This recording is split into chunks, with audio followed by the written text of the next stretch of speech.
नमस्कार प्यारे विद्यार्थियों, आप सबका एडसेट प्रोग्राम में स्वागत है। आज हम पढ़ने जा रहे हैं प्रिंसिपल ऑफ मैथमेटिकल इंडक्शन। ये क्या है? ये एक मैथमेटिकल टूल है।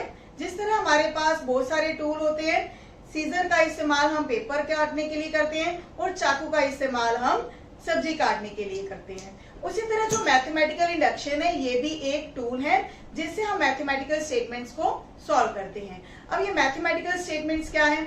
जब हम क्वेश्चंस को सॉल्व करते हैं तो हम बहुत सारे फॉर्मूलाज को अप्लाई करते हैं। तो वो फॉर्मूलाज क्या है? मैथमेटिकल स्टेटमेंट्स ही तो हैं। तो मैथमेटिकल स्टेटमेंट्स की एक एग्जांपल हम ले रहे हैं, जैसे कि 1 to 50 नेचुरल नंबर्स का अगर हमने एडिशन फाइंड आउट करना हो तो हम कैसे करेंगे। अब इतना टाइम तो हमारे पास नहीं है कि हम 1 से लेके 50 तक जो नेचुरल नंबर्स हैं उनको ऐड करने बैठे। तो इसके लिए हमारे पास एक फॉर्मूला होता है 1 to n नेचुरल नंबर्स का सम का formula, that is n into n plus 1 divide bye 2, जो कि हमने लास्ट ईयर 10th क्लास के अंदर एपी सीरीज के अंदर पढ़ा। तो इस फॉर्मूले की सहायता से हम ये जो क्वेश्चन है बड़ा इजीली सॉल्व कर लेते हैं। इसका आंसर क्या होगा? 50 into 51 डिवाइडेड बाय 2। तो इस तरह जब हम किसी फॉर्मूला को अप्लाई करते हैं तो हमारा क्वेश्चन जो है फटाफट सॉल्व हो जाता है। तो आज हम इन्हीं स्टेटमेंट्स को प्रूव करेंगे।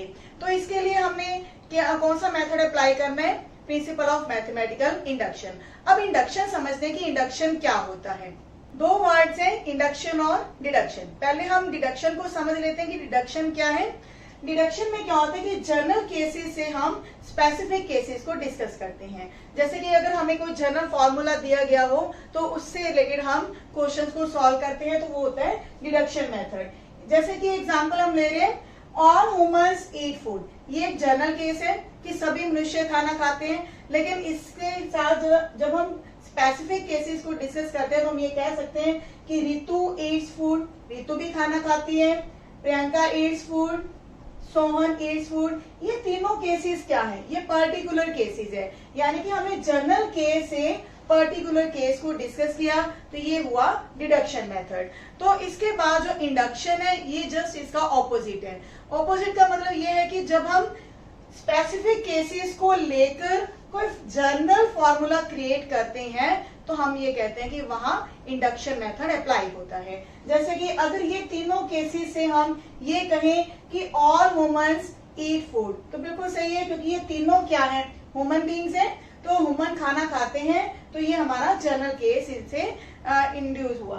तो इस तरह जो इंडक्शन मेथड है वो काम करता है। लेकिन जो मैथमेटिक्स है उसके अंदर ये इंडक्शन मेथड कैसे काम करेगा, उसके लिए भी एक छोटी सी एग्जांपल ले लेते हैं। यहाँ आप एक तस्वीर देख रहे होंगे जिसमें बहुत सारे कार्ड्स अरेंज किए गए, एक कार्ड के पीछे दूसरा कार्ड, और इस तरह से बहुत सारे कार्ड्स अरेंज किए गए हैं। अगर हम इसमें पहले कार्ड को फ्लिक करते हैं तो पीछे वाले जो कार्ड्स है धड़ाधड़ गिरते जाएंगे। ये होता है डोमिनो इफेक्ट। ये कोई डोमिनो पिज्जा वाला इफेक्ट नहीं है, ये फिजिक्स का एक डोमिनो इफेक्ट है, जिसके कारण पहले कार्ड को फ्लिक करने से बाकी सारे कार्ड जो हैं वो गिर जाते हैं। लेकिन अगर इसको हम प्रिंसिपल ऑफ मैथमेटिकल इंडक्शन से चेक करना चाहें तो हम कैसे चेक करेंगे? प्रिंसिपल ऑफ मैथमेटिकल इंडक्शन में क्या होता है कि जो पहली टर्म है उसको हम अब किसी स्टेटमेंट के लिए ट्रू प्रूफ करते हैं। यानी कि इसमें भी हम देखते हैं कि जो पहला कार्ड है उसको हमने फ्लिक किया तो उससे क्या नेक्स्ट कार्ड जो है वो गिरेगा, ठीक है। उसके बाद हम रैंडमली चेक करते हैं कि इन सभी कार्ड्स में जो kth कार्ड है वो गिरा है या नहीं गिरा। तो kth कार्ड हम देख लेते हैं कि वो गिरा हुआ है, लेकिन इसके बाद जो kth कार्ड है हम ये चेक करेंगे क्या इसने नेक्स्ट कार्ड को गिराया, क्योंकि ये सभी कार्ड गिरने का मतलब ये है कि एक कार्ड नेक्स्ट कार्ड को गिराएगा। तो अगर kth कार्ड गिरा है तो वो k+1th कार्ड को भी गिराएगा। तो इसी तरह जो मैथमेटिकल इंडक्शन है वो काम करता है। जब k+1th कार्ड को हम प्रूव कर देते हैं कि वो गिरा हुआ है तो हम ये कह देते हैं कि सभी कार्ड जो हैं वो गिर जाते हैं। तो किसके कारण होता है? ये सबसे पहले जो हमारा जो बेसिक स्टेप है वो पहले कार्ड से स्टार्ट हुआ। तो इसी तरह जो मैथमेटिकल इंडक्शन है पहली टर्म से शुरू होता है। तो उसके लिए जो मेन स्टेप्स हैं वो हम डिस्कस करने जा रहे हैं। फर्स्ट स्टेप जो बेसिक है वो क्या है? हम किसी भी स्टेटमेंट जो Pn है उसको मान लेते हैं और उसको हम प्रूव करते हैं this is true for n is equal to 1। लेकिन n यहाँ पे क्या है, सभी नेचुरल नंबर्स के लिए हम डिस्कशन कर रहे हैं, तो यहाँ जो m है वो फर्स्ट, क्योंकि नेचुरल नंबर 1 से स्टार्ट होते हैं, इसलिए किसी स्टेटमेंट को हम n इज इक्वल टू 1 के लिए प्रूव करते हैं। लेकिन किसी किसी क्वेश्चन के अंदर ये n इज इक्वल टू 1 के लिए हम प्रूव नहीं कर पाते। जैसे कि अगर हमारे पास कोई स्टेटमेंट ऐसी है कि n इज ग्रेटर देन और इक्वल टू 4, ऐसे क्वेश्चन जहां पे हमारे पास जो n की वैल्यू है बाउंड कर दी जाती है, तो वहां हम जो अपना बेसिक स्टेप है वो कहां से शुरू करेंगे, n इज इक्वल टू 4 के लिए स्टार्ट करेंगे। लेकिन मोस्ट ऑफ द टाइम्स हम जो n की वैल्यू है वो 1 लेके किसी भी स्टेटमेंट को ट्रू प्रूव करते हैं। जब किसी बेसिक वैल्यू के लिए वो हमारी जो स्टेटमेंट है ट्रू प्रूव हो जाती है, तो हम आगे प्रोसीड करते हैं। जो सेकंड स्टेप है हमारा, उसमें हम एज्यूम कर लेते हैं let Pn be true for n is equal to k। अब जब हमने ये मान लिया कि n की वैल्यू k के लिए जो स्टेटमेंट है वो ट्रू है, तो हम थर्ड स्टेप में इसको प्रूव करेंगे। जो Pn है that is true for n is equal to k plus 1। जब हमारे थर्ड स्टेप में ये स्टेटमेंट प्रूव हो जाती है k प्लस 1 के लिए, तो हम लास्ट में ये कह देते हैं कि hence Pn is true for all n, यानी कि सभी नेचुरल नंबर्स के लिए जो हमारी स्टेटमेंट है वो ट्रू है। इस तरह ये प्रिंसिपल ऑफ मैथमेटिकल इंडक्शन काम करता है। तो इससे रिलेटेड हम क्वेश्चन आज करने जा रहे हैं। पहला क्वेश्चन जो है मैं अपनी तरफ से करवा रही हूं, सम ऑफ n नेचुरल नंबर्स। जो भी हमारे पास स्टेटमेंट दी होगी उसको हमने Pn से डिनोट करना है कि जो भी हमारी स्टेटमेंट है वो Pn स्टेटमेंट है 1 plus 2 plus 3 plus up till n। और हमें पता है कि इसका फॉर्मूला क्या होता है, n into n plus 1 divided by 2। तो हमारा जो इसको हमने प्रूव करना है for all n where n belongs to natural numbers. तो हमें सभी नेचुरल नंबर्स के लिए स्टेटमेंट को प्रूव करना है। तो हमारा जो बेसिक स्टेप है वो n की वैल्यू 1 के लिए हमने इसको प्रूव करना होगा। तो फर्स्ट स्टेप में हम n की वैल्यू 1 लेंगे। तो यहाँ पे n की वैल्यू 1 लेने पे जो स्टेटमेंट है हमारी Pn वो क्या बन जाएगी, P1। तो लेफ्ट हैंड साइड पर n की वैल्यू क्योंकि 1 है तो हमारी टर्म जो है वो 1 ही रहेगी, इक्वल टू। अब राइट हैंड साइड पे हम n की वैल्यू 1 भरेंगे, तो आप देखेंगे ये हमारे पास क्या आंसर आ रहा है, that is also 1। Means left hand side और राइट हैंड साइड आपस में इक्वल आ रही है। तो हम यहाँ पे लिखेंगे विच इज ट्रू, क्योंकि ये सही है। तो हम यहाँ पे लिखेंगे Pn is true for n equal to 1, यानी कि जो हमारा बेसिक स्टेप है वो कंप्लीट हो चुका है। तो इसके बाद हम आगे अपना जो प्रिंसिपल ऑफ मैथमेटिकल इंडक्शन है इसको आगे प्रोसीड करेंगे। तो सेकेंड स्टेप है हमारा, हम एज्यूम कर लेते हैं let Pn be true for n equal to k, यानी कि n की किसी वैल्यू k के लिए ये जो स्टेटमेंट है वो ट्रू है। तो यहाँ पे हमारे पास क्या आ जाते हैं 1 plus 2 plus 3 plus up till k, that is equal to k into k plus 1 divided by 2। अब हम थर्ड स्टेप पे जाएंगे, क्योंकि सेकेंड स्टेप हमने एज्यूम किया अपनी तरह से कि जो n की वैल्यू k के लिए ये स्टेटमेंट हमारी ट्रू है। तो नेक्स्ट स्टेप होगा हमारा third, we will prove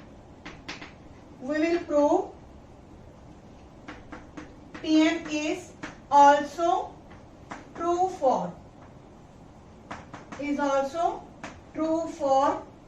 n equal to k plus 1। तो इसमें हमने क्या करना है कि जो हमारी स्टेटमेंट है उसमें हम लेफ्ट हैंड साइड और राइट हैंड साइड दोनों को सॉल्व करेंगे और देखेंगे कि ये दोनों इक्वल हैं या नहीं है। लेकिन इस स्टेप के लिए हमें सेकेंड स्टेप का भी यूज करना होगा। तो हमारा जो थर्ड स्टेप है उसमें हमारे पास क्या आएगा, लेफ्ट हैंड साइड पर 1 plus 2 plus 3 plus up till k and k plus 1। देखिए जब हम n की वैल्यू k प्लस 1 डालेंगे तो हमारे पास लास्ट टर्म क्या होगी k प्लस 1 और उसके पीछे वाला जो नेचुरल नंबर होगा वो क्या होगा k। Now this is equal to, क्योंकि इन k टर्म्स का एडिशन हमने सेकंड स्टेप में प्रूव किया है, that is equal to k plus 1 divide by 2 और जो हमारी लास्ट टर्म है वो क्या है k प्लस 1। तो यहाँ आप देखेंगे दोनों टर्म्स में कुछ कॉमन है, दैट इज k प्लस 1। तो इस टर्म से भी हम k प्लस 1 बाहर ले रहे हैं और इस टर्म में से भी हम k प्लस 1 बाहर ले रहे हैं। तो हमारे पास इस ब्रैकेट के अंदर क्या रहेगा k divided by 2 plus 1। LCM लेने के बाद हमारे पास ये चीज आ जाती है k plus 1 k plus 2 divided by 2। तो अगर हम राइट हैंड साइड को चेक करेंगे, इसके बाद हम राइट हैंड साइड को भी चेक करेंगे कि क्या वो k प्लस 1 के लिए जो हमें आंसर दे रहा है क्या वो लेफ्ट हैंड साइड के इक्वल आ रही है नहीं। तो यहाँ पे n की वैल्यू k प्लस 1 आई, n प्लस 1 यानी कि k प्लस 1 में जब 1 जोड़ेंगे तो यहाँ पे आ जाएगा k प्लस 2। तो आप देखेंगे लेफ्ट हैंड साइड और राइट हैंड साइड दोनों क्या है इक्वल है। तो जब लेफ्ट हैंड साइड और राइट हैंड साइड इक्वल आ जाती है तो हमारा थर्ड स्टेप प्रूव हो रहा है n is equal to k plus 1 के लिए। तो this implies Pn is true for n is equal to k plus 1 और यहां से हम कह सकते हैं hence Pn is true for all n where n belongs to natural number। तो इस तरह जो हमारी Pn स्टेटमेंट थी वो सभी नेचुरल नंबर्स के लिए ट्रू प्रूफ हो चुकी है। तो इस तरह आपने देखा कि जो ये हमने क्वेश्चन अभी किया है 1 to n नेचुरल नंबर्स का सम और उसका ये जो हमारा फॉर्मूला है प्रिंसिपल ऑफ मैथमेटिकल इंडक्शन इसमें कैसे काम कर रहे हैं। बेसिक रूल क्या है कि हमने पहले फर्स्ट टर्म के लिए जो स्टेटमेंट है उसको ट्रू प्रूव करना होगा। सेकेंड स्टेप हमारा ये है कि हम लेट कर लेंगे कि m की वैल्यू k के लिए जो ये स्टेटमेंट है वो ट्रू है और थर्ड स्टेप हमारा होगा m is equal to k plus 1 के लिए कि वो जो स्टेटमेंट है उसको हम ट्रू प्रूव कर देते हैं और लास्ट में हम ये लिख देते हैं कि जो स्टेटमेंट है ये सभी नेचुरल नंबर्स के लिए ट्रू है। तो चलते हैं एग्जांपल्स की तरफ। बुक हम फॉलो कर रहे हैं NCERT. Example number 1 square plus 2 square plus 3 square up till n square. जैसे ये नेचुरल नंबर्स का सम हमने प्रूव किया है वैसे ही अब क्वेश्चन हमारे पास क्या है सभी नेचुरल नंबर्स के स्क्वायर्स का सम। तो उसको हम प्रूव करेंगे for all n greater than और इक्वल टू 1 के लिए। तो स्टेटमेंट है हमारे पास 1 square 2 square 3 square up till n square and that is equal to n plus 1 2n plus 1 divided by 6। तो इस स्टेटमेंट को भी हम क्या मान लेंगे let this is the Pn statement. तो बेसिक रूल हमारा फर्स्ट स्टेप में क्या है 4n इज इक्वल टू 1 क्योंकि हमारे पास जो n की वैल्यूज दी हुई है वो स्टार्ट हो रही है 1 टू इन्फिनाइट यानी कि 1 या 1 से ग्रेटर वैल्यूज के लिए। तो यहाँ पे भी हम क्या करेंगे हमारे जो लेफ्ट हैंड साइड है उसमें हमारे पास आ रहे हैं 1 स्क्वायर और राइट हैंड साइड पे 1 into 1 plus 1 2 into 1 plus 1 divided by 6। और जब हम राइट हैंड साइड को सॉल्व करते हैं तो हमारे पास क्या आएगा that is also equal to 1। तो लेफ्ट हैंड साइड और राइट हैंड साइड इक्वल है तो thus we can say Pn is true for n is equal to 1। तो हमारा जो बेसिक कंसेप्ट है बेसिक स्टेप है वो कंप्लीट हुआ। सेकेंड स्टेप में हम एज्यूम करेंगे late Pn be true for n is equal to k यानी कि जो हमारी स्टेटमेंट है वो n is equal to k के लिए ट्रू है।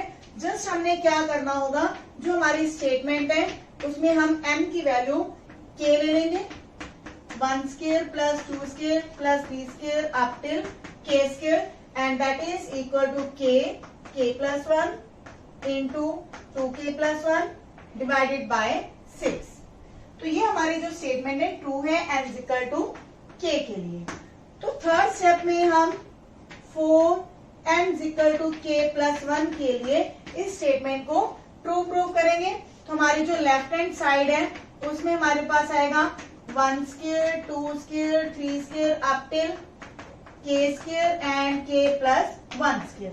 देखिए जो लास्ट टर्म होगी उसमें हमारे पास होगा k + 1 का स्क्वायर, लेकिन इसके पीछे वाले जो नेचुरल नंबर का स्क्वायर है वो क्या होगा k²।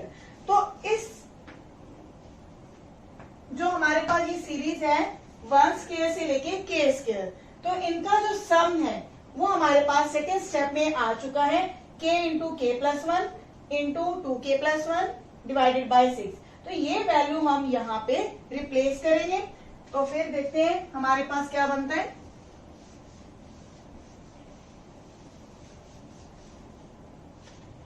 तो यहाँ पे हमारे पास आएगा k + 1 × 2k + 1 / 6 प्लस k + 1 का स्क्वायर।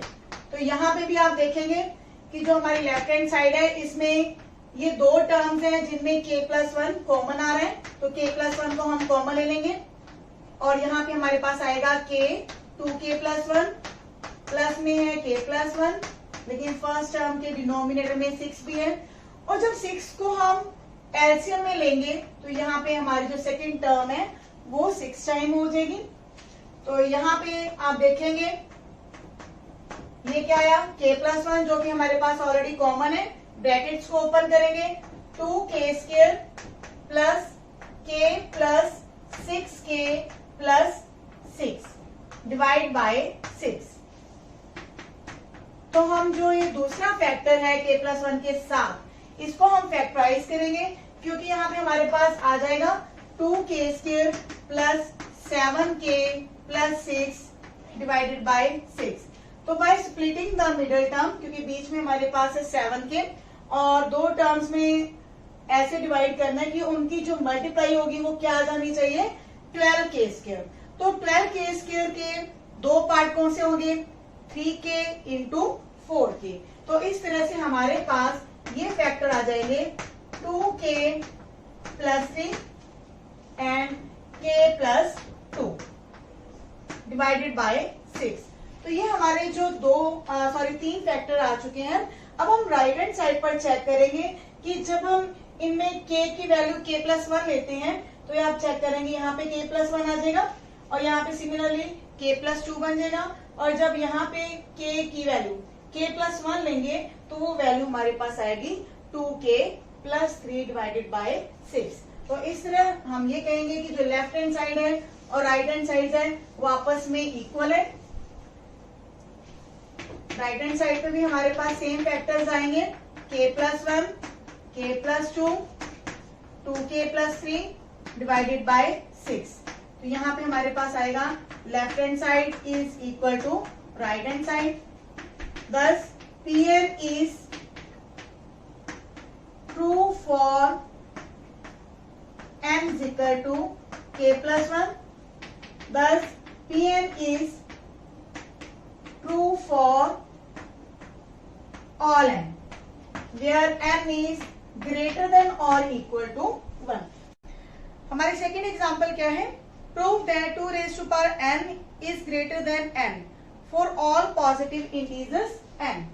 तो सेकेंड एग्जाम्पल को भी हम प्रूव करने जा रहे हैं।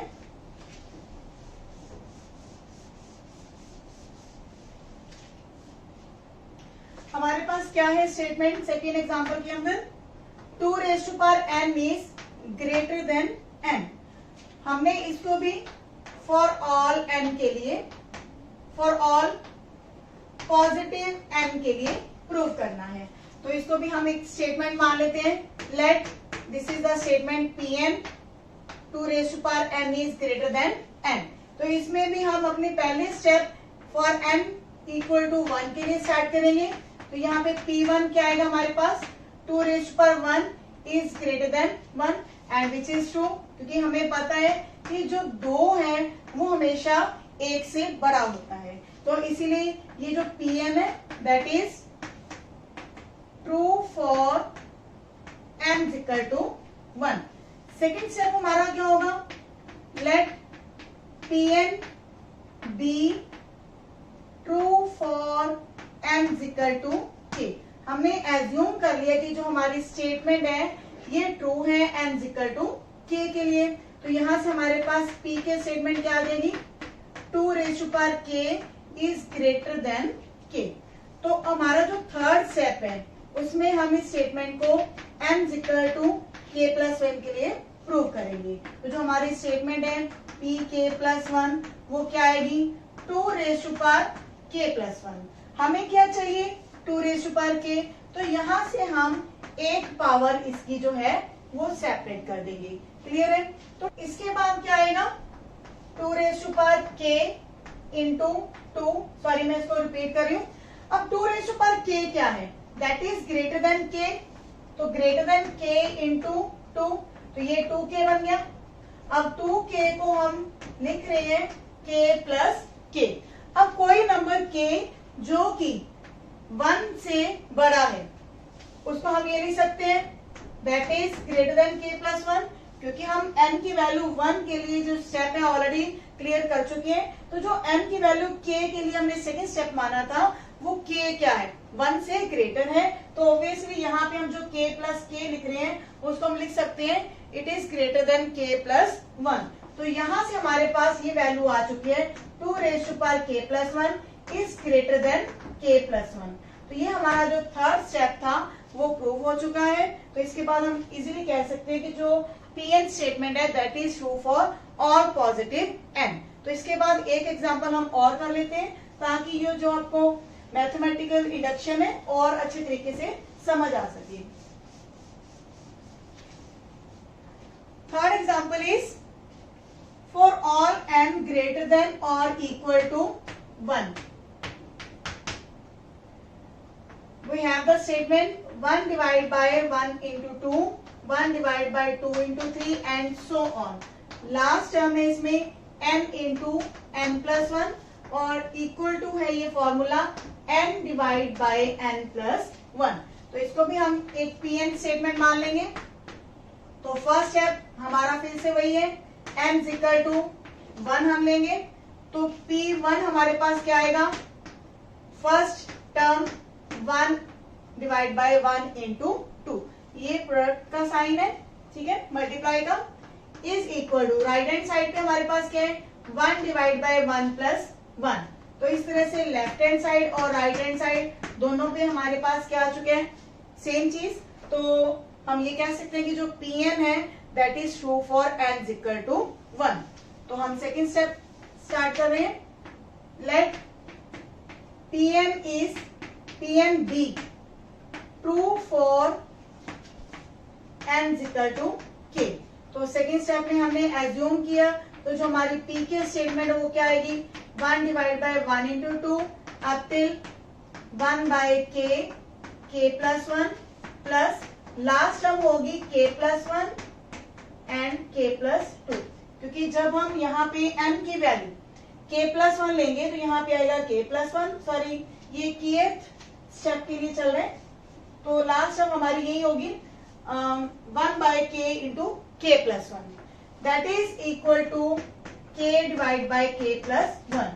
तो ये सेकेंड स्टेप है हमारा। थर्ड स्टेप में हम लेंगे n की वैल्यू k प्लस 1। तो उसमें हमारी जो स्टेटमेंट होगी k प्लस 1, उसमें क्या आएगा 1 divide by 1 into 2 up till second last term लिख रही हूं मैं पहले, और लास्ट टर्म क्या आएगी k प्लस 1 k प्लस 2। तो इस जो इक्वेशन है इसको हम प्रूव करेंगे इक्वल टू जो राइट हैंड साइड पे आना चाहिए k plus 1 divide by k plus 2। तो इस स्टेटमेंट में हम ये जो टर्म्स हैं k टर्म्स तक का सम हम सेकेंड इक्वेशन से लेंगे। इसका सम है हमारे पास k divide by k plus 1 plus में है 1 by k plus 1 into k plus 2। तो यहाँ हम एलसीएम लेने जा रहे हैं। एलसीएम लेके हमारे पास क्या आएगा, डिवीजन में k plus 1 into k plus 2, क्योंकि पहली टर्म में k+1 ऑलरेडी है, तो यहाँ पे ऊपर न्यूमिनेटर में k+2 मल्टीप्लाई में आएगा एंड +1, तो यहाँ पे हमारे पास आएगा k² + 2k + 1 डिवाइड में k+1 k+2, और ये किसके बनेगा फॉर्मूला, k+1 स्क्वायर का, डिवाइड में आएगा k+1 k+2। तो इसके जो दो फैक्टर्स हैं k+1 स्क्वायर में, उसमें एक फैक्टर जो है k+1 नीचे से कैंसिल होगा, तो हमारे पास आएगा k+1 divide by k+2 and which is equal to right hand side, क्योंकि राइट हैंड साइड पर m की वैल्यू k+1 लेने पे ये हमारी सेम चीज बनेगी। तो यहाँ हम कह सकते हैं कि जो Pn है that is true for m is equal to k+1 and hence Pn is true for all n। तो यहाँ आप देखेंगे कि जितने भी क्वेश्चंस हैं प्रिंसिपल ऑफ मैथमेटिकल इंडक्शन से रिलेटेड वो सभी आसान हैं और बिना किसी हेल्प के आप सभी क्वेश्चंस फटाफट सॉल्व कर सकते हैं। और देखते रहिए आप एडिसेट प्रोग्राम्स को। मिलते हैं नेक्स्ट वीडियो में। धन्यवाद।